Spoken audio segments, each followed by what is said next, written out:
믿음이 강한 우리는 마땅히 믿음이 약한 자의 약점을 담당하고 자기를 기쁘게 하지 아니할 것이라.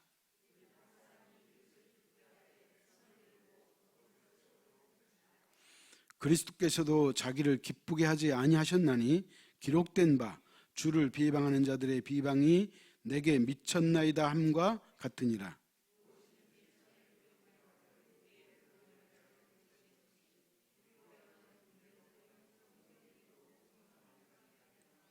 이제 인내와 위로의 하나님이 너희로 그리스도 예수를 본받아 서로 뜻이 같게 하여 주사.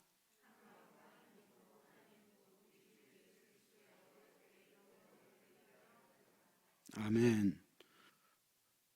우리가 지금 로마서를 공부하고 있는데요, 로마서를 듣고 그 로마서를 이해한다는 것은 우리의 신앙이 상당히 자화자찬이라고 표현할 수는 없겠지만 하이 클래스에 있어요. 왜냐하면 창세기부터 요한계시록까지의 그 주제가 구원인데, 그 구원이라고 하는 그 설명을 아주 조직적으로 그리고 논리적으로 설명을 잘 해놨어요.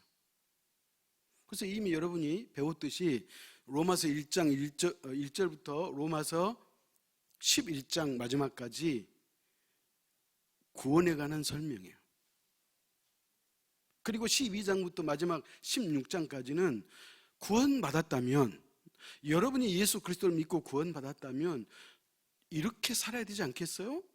그렇게 말하는 것이 12장부터 16장이에요. 그러니까 예수 그리스도를 믿고 구원받은 사람은 이제 어디에 우리가 애를 쓰고 경주해야 되느냐? 삶의 목표를 두고 살아야 한다는 거예요. 삶이 중요하다는 거예요. 삶이. 제가 구원을 설명할 때 이렇게 설명했어요. 그 학교 운동장에 철봉 있잖아요.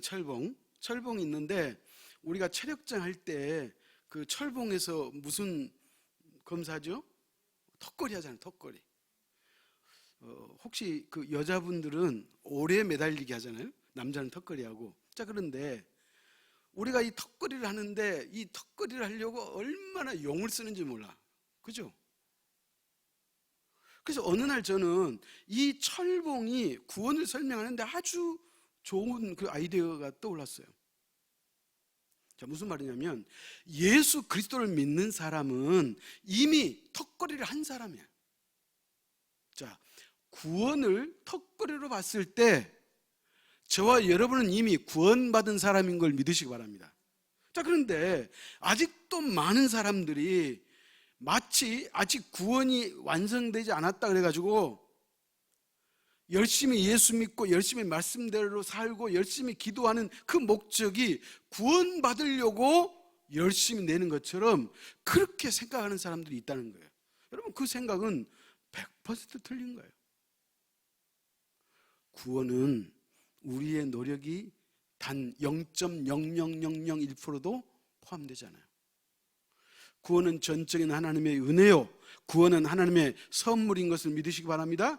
그렇기 때문에 우리가 신앙생활하는 모든 것은 구원을 받기 위해서 하는 게 아니고 이미 우리를 구원해 주셨기 때문에 그 은혜에서 감사해서, 그래서 구원받은 자로서 내가 적어도 이 땅을 이렇게 살아야 되겠다, 내가 하나님의 말씀대로 살아야지, 그런 생각을 가지고 살아야 한다는 거예요. 그래서 로마서 12장부터 마지막 16장까지는 무슨 얘기예요? 여러분이 구원을 받았다면 적어도 이렇게는 살아야 되지 않겠어요? 이 질문을 우리에게 던져주고 있다, 그런 말이에요. 그래서 우리가 잘 아는 대로 로마서 12장에서는 뭐라 그래요? 우리의 몸을 하나님이 기뻐하시는 거룩한 산 제사로 드리라. 로마서 13장에서는 위에 있는 권세자들에게 순종하라. 로마서 14장에서는 믿음이 연약한 자가 있는데 그 연약하다고 해서 그 사람을 비판하지 말고 그 사람을 포용하라, 받아들이라, 그렇게 이야기하는 거예요. 그리고 오늘 로마서 15장은 우리에게 뭐라 그래요? 믿음이 연약한 자의 그 연약함을 너가 팔짱 끼고 가만히 바라보지 말고 그 연약함을 너가 대신 담당해 주어라. 이게 로마서 15장 말씀이에요. 자, 오늘 1절 2절 다시 한번 교독합니다. 믿음이 강한 우리는 마땅히 믿음이 약한 자의 약점을 담당하고 자기를 기쁘게 하지 아니할 것이라.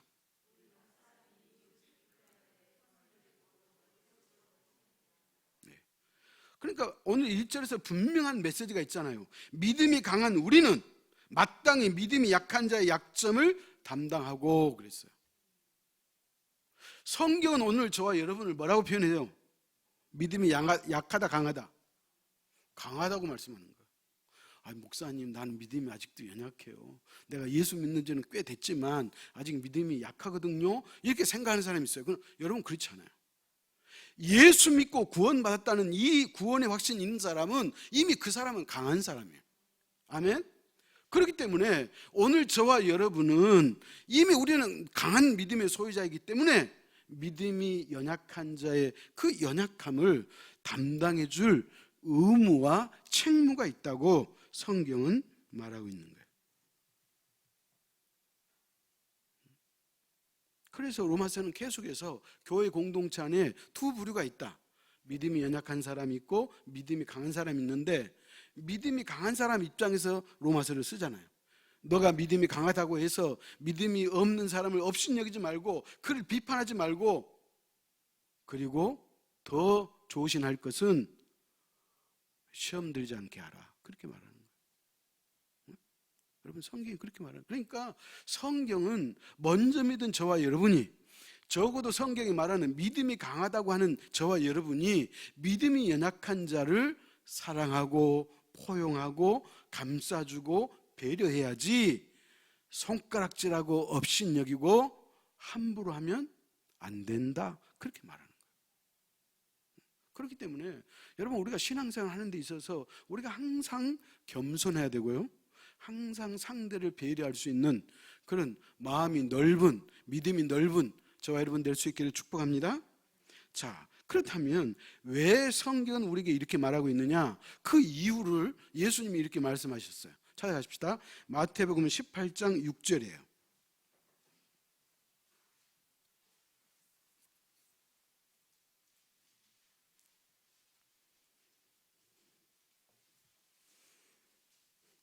마태복음 18장 6절 같이 읽습니다.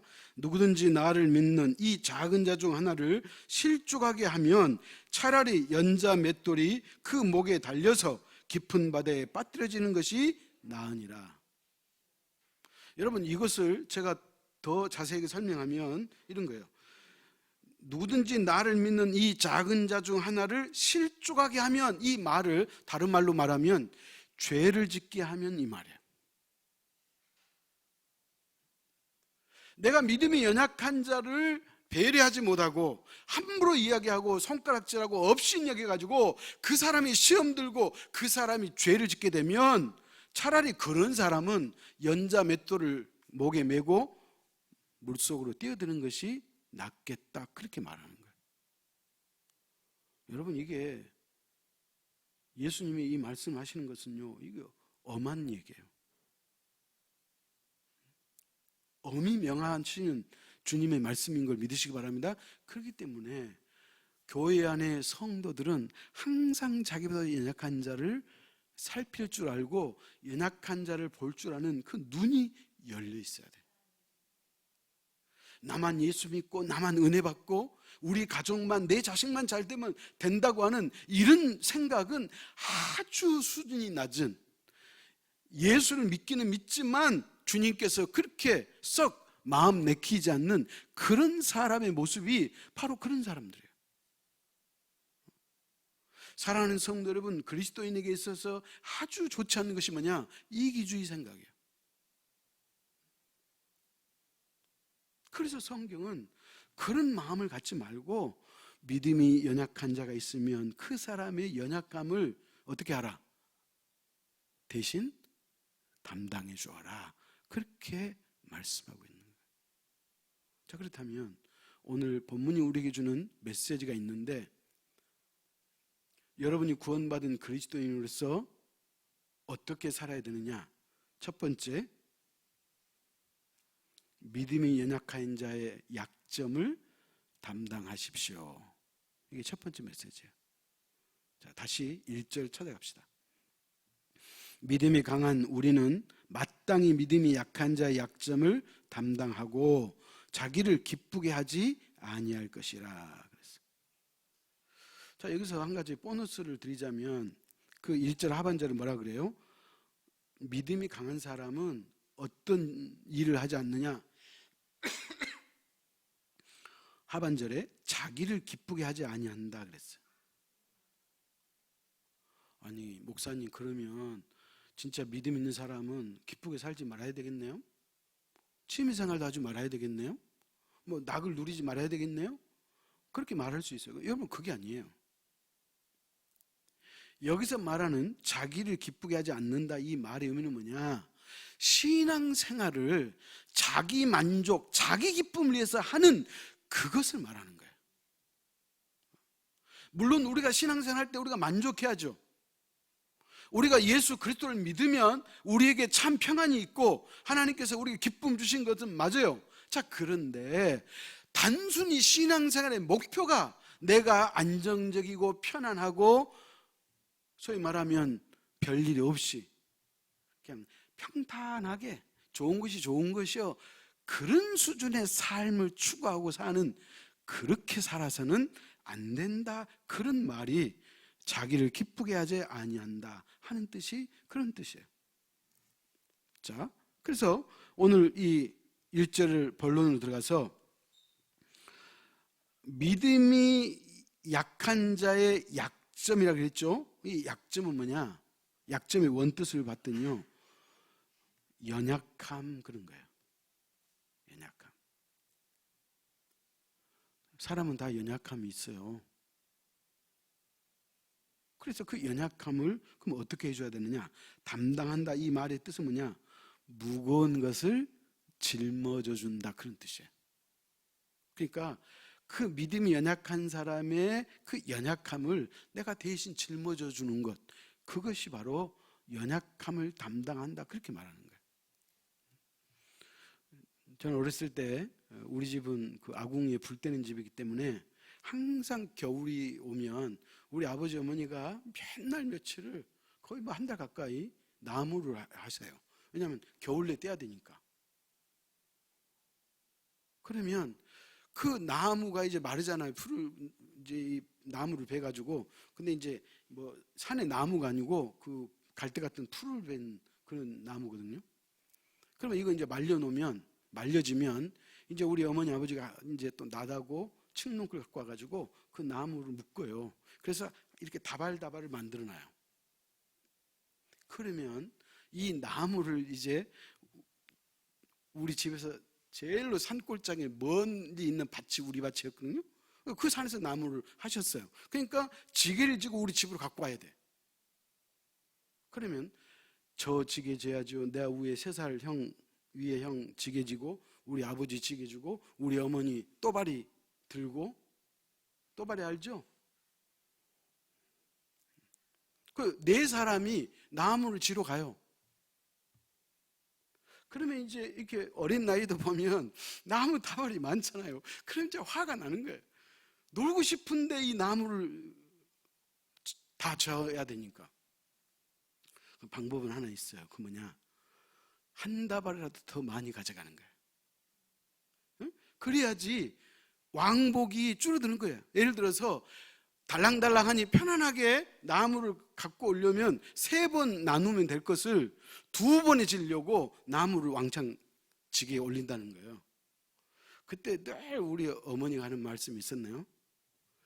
게으른 놈들이 지게에 짐을 많이 진다. 이해가시죠? 그래서 이제 예를 들어서 나무 3다발을 질 수 있는 나이고 힘이 그거밖에 안 되는데 제가 욕심을 내가지고 4다발을 묶었다고 가정합시다. 그래서 이제 이걸 지고 가는데요, 힘도 들 뿐만 아니라 여러분 지게짐을 지고 일어날 때 맨바닥에 수평 바닥에다가 내려놓으면 지게 지고 일어서기가 어려워요. 정말 그리고 넘어진 적이 얼마나 많은지 몰라요. 그러니까 항상 조금 높은데 밭 고랑 위에다가 아니면 어디 산소 이렇게 위에다가 지게를 항상 내려놓고 쉬었다가 다시 일어서거든요. 그러면 훨씬 수월해요. 그런데 이제 지게 세 다발을 지어야 되는데 네 다발 지었으니까 힘이 많이 들어갔잖아요. 이제 중간 이상에 오면 이제 못 일어나요. 그럼 어떻게 해요? 어떻게 할까요? 저희 아버지가 야, 그 한 다발 나한테 주라. 그래서 제가 우리 아버지한테 줘요. 여러분, 연약한 자의 약점을 담당한 말이 그런 거예요. 내가 대신 그 사람의 짐을 지어주는 거예요. 그러면서 1절 믿음이 강한 우리는 마땅히 그랬죠. 이 마땅이라는 원뜻이 뭐냐? 반드시 이런 뜻이에요. 반드시 그렇게 해야 된다는 거예요. 그러니까 해도 되고 안 해도 되고가 아니라 어떻게 해요? 의무적으로 해야 된다는 거예요. 의무적으로.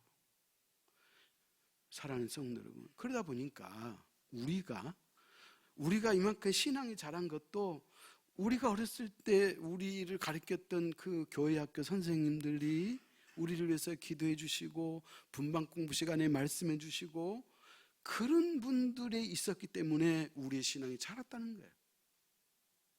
그러니까 오늘 저와 여러분이 제자교회 공동체에서 맡은 바 직분이 있잖아요.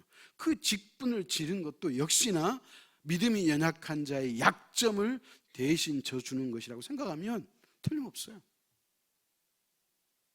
그래서 예수 믿고 구원받은 사람은 반드시 믿음이 연약한 자의 약점을 대신 져주라고 말씀하고 있는 거예요. 자, 찾아가십시다. 로마서 5장 6절이에요.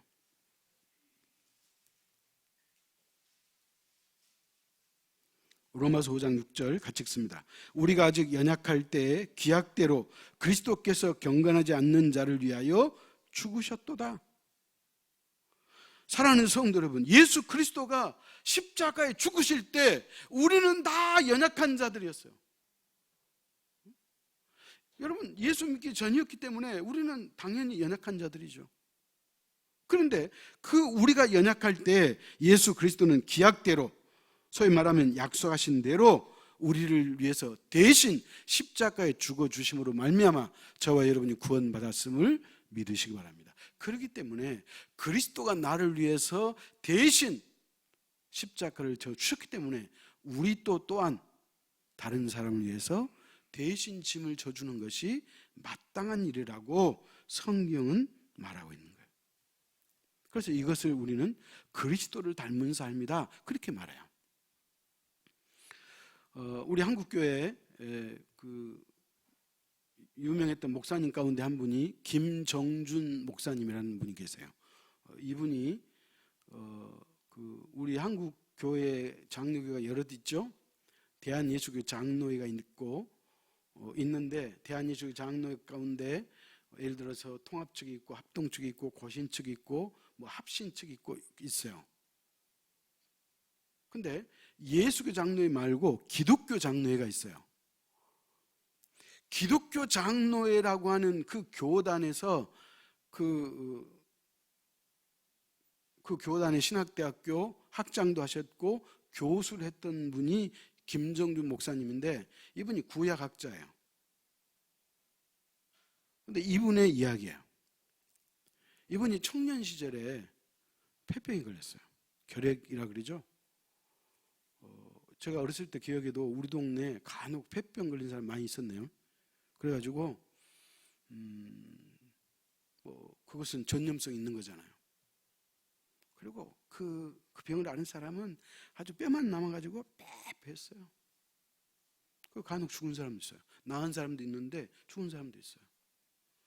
그래서 제가 고향이 전남도 순천인데 그 순천의 매산등에 선교사 소위 말하는 본부가 있었거든요. 근데 그 옛날에 60년대 70년대 그 폐결 환자들이 많으니까 그 선교 단체에서 순천에서 아주 저 관양 쪽으로 소위 말하면 변두리 지역에다가 그 요양소를 세워가지고 결핵 요양소를 세워가지고 거기서 사람들을 치료해줬어요. 선교사들이. 근데 이 김정준이라는 이 목사님이 자기가 청년 시절에 폐혈을 알았어요. 그래서 요양원에 들어갔는데 요양원에서도 치료가 안 되는 거예요. 약을 써도 치료가 안 되는 거예요. 그러니까 그 요양소 안에 죽음의 방이 있었대. 이제 치료가 잘 안 되는 사람들이 가는 방인데 그 방에 들어간 대다수는 다 죽어서 나오기 때문에 죽음의 방이라고 불렀다는 거예요. 그러니까 이분이 그 방을 들어간 거예요. 죽음의 방에. 그래서 생각해 보세요. 그래도 신앙이 있는 분이었기 때문에 자기가 늘 생각했대요. 아, 내가 이 병으로 이제 죽게 되는구나. 근데 내가 죽음이 오는 날까지 내가 죽음을 기다릴 수는 없잖냐. 그래서 내가 죽을 때 죽더라도 내가 의미 있는 삶을 살아야 되겠다 그래가지고 어차피 자기 그 안에 있는 사람 다 폐기를 걸린 사람들이잖아요. 그래서 이분이 막 기침하고 각혈하면, 폐기를 환자들 각혈하면 피토해요. 그러면 이런 사람들을 자기가 찾아가고 위로해주고 피를 닦아주고 그 복사를 했다는 거예요. 왜? 자기는 어차피 뭐 안 되니까. 그냥 멍하니 죽음의 날을 기다린 것보다 차라리 내가 도울 수 있는 사람을 도와야 되겠다 하고 열심히 도왔다는 거예요. 그러는 순간 어느 날 자기 병이 없어져요. 폐결이 나와버렸어요.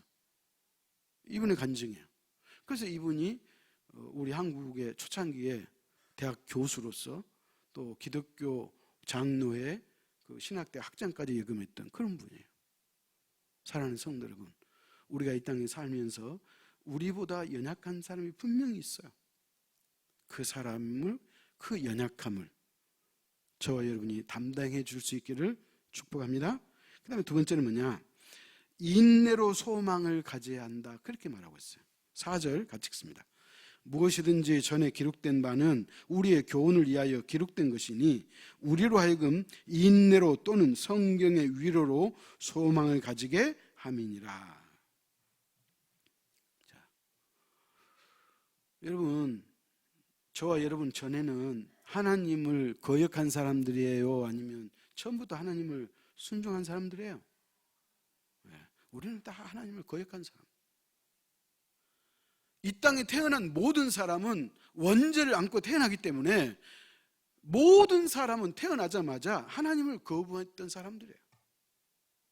자, 그런데 놀라운 것은 그랬던 우리를 주님께서 오래도록 참아주시고 인내해주시고 그래서 우리를 구원해 주셨다는 거예요. 저와 여러분이 구원을 받고 이렇게 믿음 안에서 소망을 갖고 사는 그 이유는 뭐냐? 예수 그리스도가 우리를 인내해 주시고 참아 주셨기 때문에 가능했다. 그렇게 말하고 있는 거예요. 야고보서 1장 4절 제가 읽습니다. 인내를 온전히 이루라. 이는 너희로 온전하고 구비하여 조금도 부족함이 없게 하려 함이라. 사랑하는 성도 여러분, 그러니까 주님께서 우리를 인내하시고 참아주셔서 우리가 구원받은 것처럼 우리도 우리의 믿음이 연약한 자를 위해서 어떻게 하라? 인내하라는 거예요. 기다려주라는 거예요. 그 사람이 믿음이 자라고 성숙되고 성장할 때까지 옆에서 기도해주고 그 사람이 자라기까지 어떻게 한다는 거예요? 인내해줘라, 참아주라, 그런 말이에요. 제가 언젠가 어렸을 때 단감나무 하나를 사갖고 심었어요. 심었는데 이 감나무가 약간 이렇게 굽었네요. 그래서 이 감나무가 다음에 이거 이대로 자라면 반드시 자란 게 아니라 옆으로 이렇게 자랄 것 같아요. 그래가지고 제가 이제 고민이 된 거예요. 그래서 어떻게든 이걸 피해야 되겠다 그래가지고 이 감나무를 어거지로 막 폈네요. 어느 날 탁 부러져 버렸어요. 사랑하는 성도 여러분, 우리가 누군가를 참아주지 못하면, 인내하고 기다려주지 못하면 그렇게 부러질 가능성이 있는 거예요. 오늘 그래서 성경은 우리가 인내하고 참아주고 그 사람을 기다려주라고 성경이 말하는 거예요. 또 여기서 인내라는 말은 어떤 의미가 있느냐? 그러면 인내라 그러니까 수동적으로 참고 있느냐? 그런 의미는 아니에요. 어떤 상황에서도 믿음을 견고하게 지켜내는 것을 인내라 그러는 거예요. 그러니까 오늘 같은 이 팬데믹 상황에서 우리가 지난 2년 동안 이 지금 어려움을 지금도 겪고 있잖아요. 그럼에도 불구하고 오늘 저와 여러분이 이 자리에 앉아 계시는 것은 우리가 인내했다는 거예요. 믿음 떠나지 않고 인내했기 때문에 저와 여러분은 이미 승리했음을 믿으시기 바랍니다. 그래서 성경은 우리로 하여금 예수 그리스도를 믿고 구원받은 사람은 인내로 소망을 가져야 한다, 그렇게 말하고 있는 거예요.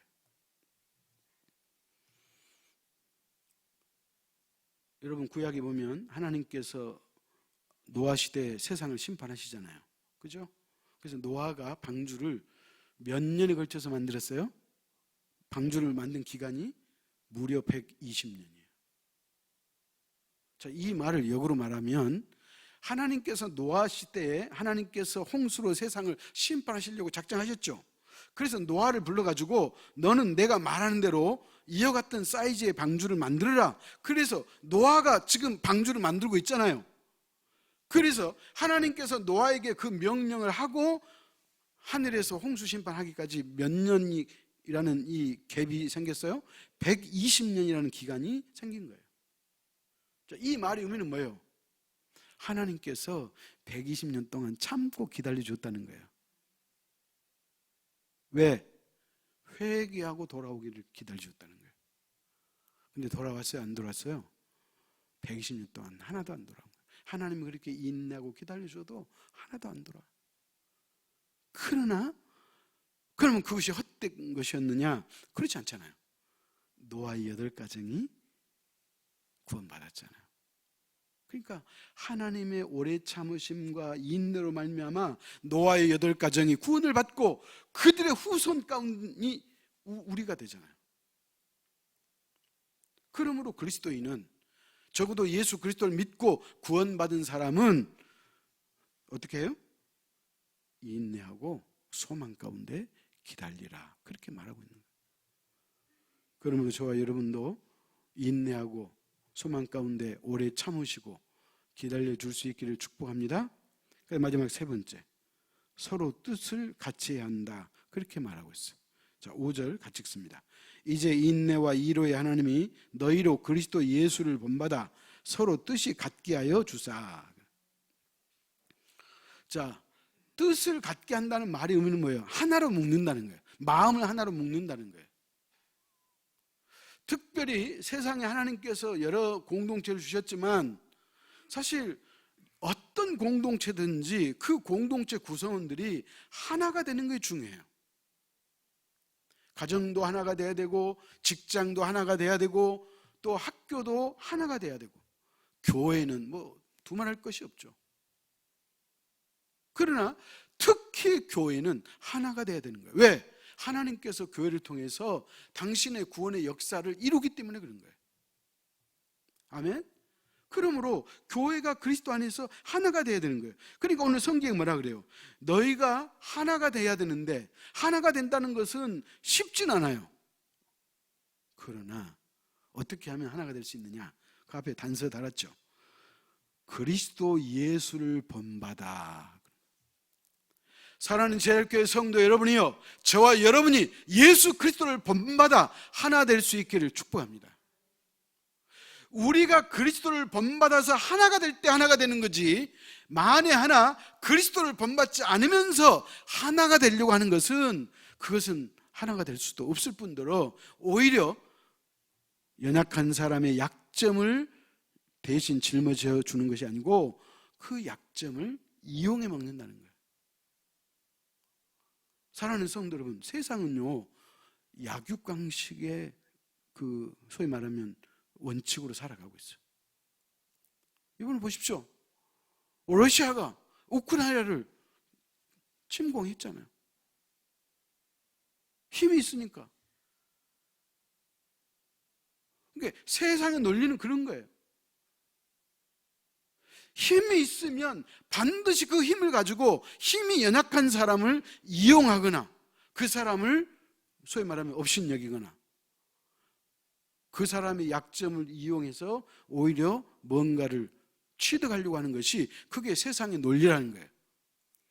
그러나 예수 그리스도를 본받으면 그렇지 않다는 거예요. 그래서 오늘 성경은 분명히 말하는 거예요. 예수 그리스도를 본받아 서로 뜻이 같게 하여 주사, 그렇게 말하는 거예요. 사랑하는 성도 여러분, 그러므로 예수 그리스도를 본받은 사람은 자기 주장만을 고집하지 않습니다. 예수 그리스도를 본받은 사람은 다른 사람의 의견을 무시하지 않습니다. 예수 그리스도를 본받은 사람은 한 마음과 한 입으로 하나님께 영광 돌리는 줄 믿으시기 바랍니다. 그래서 오늘 로마서 15장 6절에서 그 얘기하는 거예요. 자, 6절 같이 읽습니다. 한 마음과 한 입으로 하나님 곧 우리 주 예수 그리스도의 아버지께 영광을 돌리게 하려 하노라. 여러분, 장로교의 아버지였던 칼빈이 쓴 말이에요. 솔리데오 글로리아, 오직 하나님께 영광. 헬라 말로 솔리데오 글로리아, 이게 오직 하나님께만 영광, 그 얘기예요. 그래서 제가 다녔던 서울 장로의 신학대학교는 학부를 졸업하면 이제 졸업반지를 하거든요. 그럼 그 졸업반지에 뭐가 써 있냐면 솔리데오 글로리아가 써 있어요. 이제 당신이 앞으로 목회자가 될 때인데 당신의 삶은 오직 하나님께만 영광되도록 하십시오, 그런 의도를 가지고 그 반지에다가 솔리데오 글로리아 그걸 새겨. 그래서 졸업생들에게 줬어요. 사랑하는 성도 여러분, 교회는 하나가 돼야 돼요. 우리 제일교회는 믿음 안에서 하나가 된 줄 믿으시기 바랍니다. 그렇기 때문에 우리 교회 공동체는 평안한 거예요. 그러나 반대로 마귀는 항상 분열을 조장해요. 여러분, 마귀는 거짓말쟁이요 이간질하는 자라 그랬어요. 여러분, 이간질이 뭐예요? 이 사람한테 이 말하고 저 사람한테 저 말 해가지고 두 사람의 사이를 딱 갈라놓는 거예요. 이게 이간질이에요. 그러니까 마귀는 태생부터가 거짓말쟁이요 이간질하는 자예요.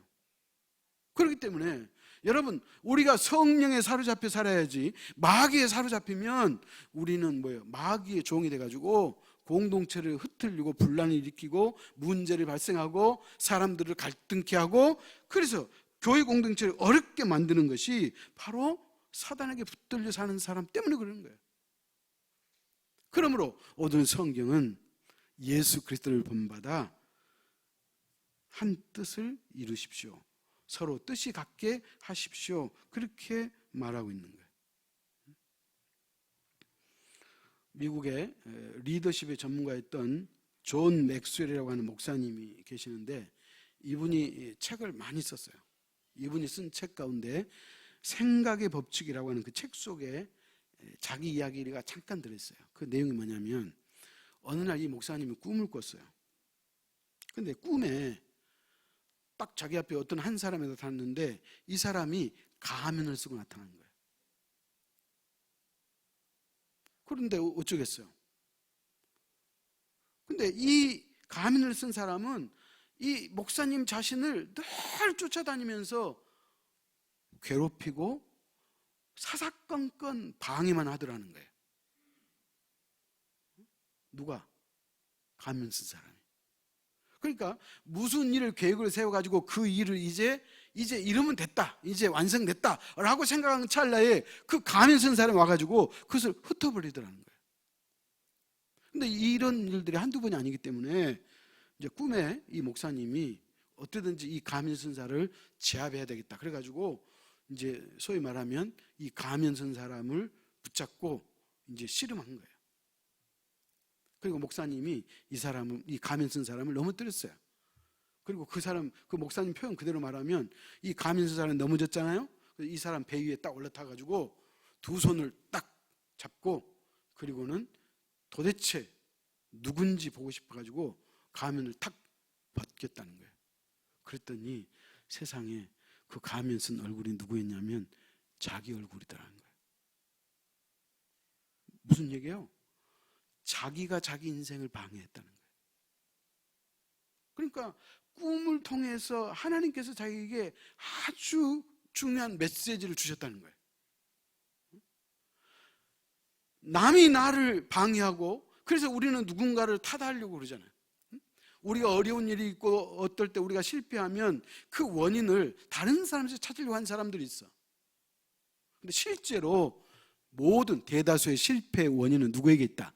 나에게 있다는 것을 이 존 맥스웰 목사님은 그 꿈을 통해서 알게 된 거예요. 그래서 이 존 맥스웰 목사님이 이렇게 기도했다는 거예요.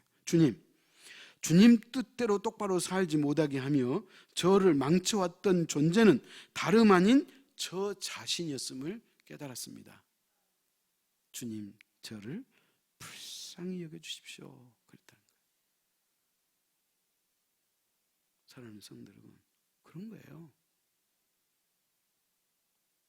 다른 사람이 나를 방해한 것이 아니라 나라고 하는 내가 하나님의 말씀대로 살지 않았든지, 아니면 내가 개인적으로 어떤 욕심이 생겼든지, 아니면 나에게 따뜻한 마음이 없어가지고 아주 굳은 마음으로, 바위 같은 마음으로 고집스럽게 인생을 살다 보니까 실패가 찾아왔든지, 어찌됐든지 자기 자신 때문에 자기가 실패했다는 것을 그는 깨달았다는 거예요. 그러므로 사랑하는 성도 여러분, 오늘 예수 그리스도를 믿는 저와 여러분이 실패하지 않으려면, 우리가 진정으로 궁극적으로 주님이 원하시는 하나님께 영광을 돌리는 삶을 살려면 우리 자신을 살펴봐야 돼요. 그리고 나의 부족함을 인정하고 주님 앞에 우리가 도움을 청하는 거예요. 주님, 나는 불쌍한 사람입니다. 그래서 일평생 사막에서 수도했던 수도자들이 평생 동안 했던 기도가 있다 그러잖아요. 예수여 나의 전부여 내 영혼을 긍휼히 여겨 주옵소서. 예수여 나의 전부여 내 영혼을 긍휼히 여겨 주십시오. 평생 이 기도만 했다는 거예요. 그렇기 때문에 내 자신을 살필 줄 아는 그것이 우리에게 얼마나 중요한가를 성경은 말하고 있는 거예요. 그러므로 우리가 하나님의 나라와 의를 위해서, 하나님께서 이 마지막 시대에 교회라고 하는 공동체를 통해서 당신의 뜻을 세상에 펴고 이어나갈 터인데, 혹이라도 내가 원치 않게, 내 마음과 의도는 그렇지 않은데 교회를 갈등을 일으키고 또 교회의 뜻을 모으는 것이 아니라 흐트는 일에 앞장서 있지는 않는지 우리가 살펴보고, 항상 교회가 하나 되는 일에 우리가 함께 마음을 쓰고, 그래서 오늘 6절이 추구하는 하나님께 영광 돌리는 저와 여러분 복된 삶 될 수 있기를 축원합니다. 기도하겠습니다. 하나님 아버지, 오늘 또 로마서 15장 말씀을 통하여 구원받은 하나님의 자녀요, 거듭난 그리스도인으로서 어떻게 살아야 할 것인가를 하나님이 말씀해 주시니 진심으로 감사합니다. 아버지 하나님, 우리는 이미 예수 그리스도를 믿고 구원받은 백성이기에 우리가 인정하든 인정하지 않든 우리는 이미 강한 자인 것을 고백합니다. 그러므로 우리는 강한 자이므로 믿음이 연약한 자의 그 약점을 대신 짊어지라고 성경이 우리에게 말씀해 싸우니, 아버지 하나님, 우리가 반드시 기꺼이 넓은 아량을 가지고 아버지 하나님 상대를 살피고 또 케어하고 신앙이 아름답게 자랄 수 있도록 돕는 그 일에 우리가 쓰임받고 헌신하는 우리 자유교회 모든 성도가 되도록 주님 축복하여 주옵소서. 뿐만 아니라 아버지 하나님, 우리가 구원받을 수 있었던 것은 하나님이 지금까지 인내하고 참아주셨기에 가능했던 것을 우리가 기억합니다.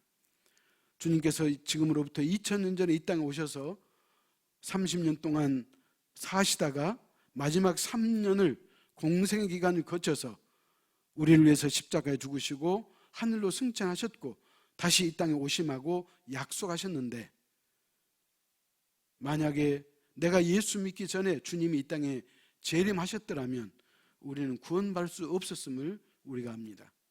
그러나 주님이 아직 더디 오시기 때문에 내가 예수 믿고 구원받았음을 우리가 감사히 알고, 주님이 나를 참아주신 것처럼 나도 연약한 자를 참아주고 기다려주고 또 인내할 수 있는 그런 너그러움과 또 깊은 믿음의 소유자가 될 수 있도록 우리 모두를 축복하여 주옵소서. 또한 우리에게 이 마지막 시대 하나님의 몸된 교회 공동체가 하나 되는 일에, 우리가 뜻을 하나로 묶는 일에 우리가 서로 앞장설 수 있도록 은혜를 베풀어 주옵소서. 사단은 거짓말쟁이요 이간질하는 자라고 이미 성경이 규정하고 있사오니 사단에게 붙들려 살지 않게 하시고 거룩한 성령에 사로잡혀서 주님의 몸된 교회가 하나 되는 일에 우리가 한 뜻을 모으게 하시고, 그래서 하나님이 우리에게 주셨던 7대 비전과 153 프로젝트를 이룰 수 있는 경건한 하나님의 자녀요 백성이 될 수 있도록 우리 모두를 축복하여 주옵소서.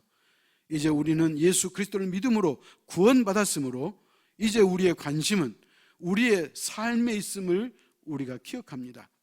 아버지 하나님, 이제 하나님의 말씀을 하나 둘 실천하며 살아갈 수 있는 믿음의 소유자가 될 수 있도록 우리 모두를 축복하여 주옵소서. 예수님의 이름으로 기도하옵나이다. 아멘.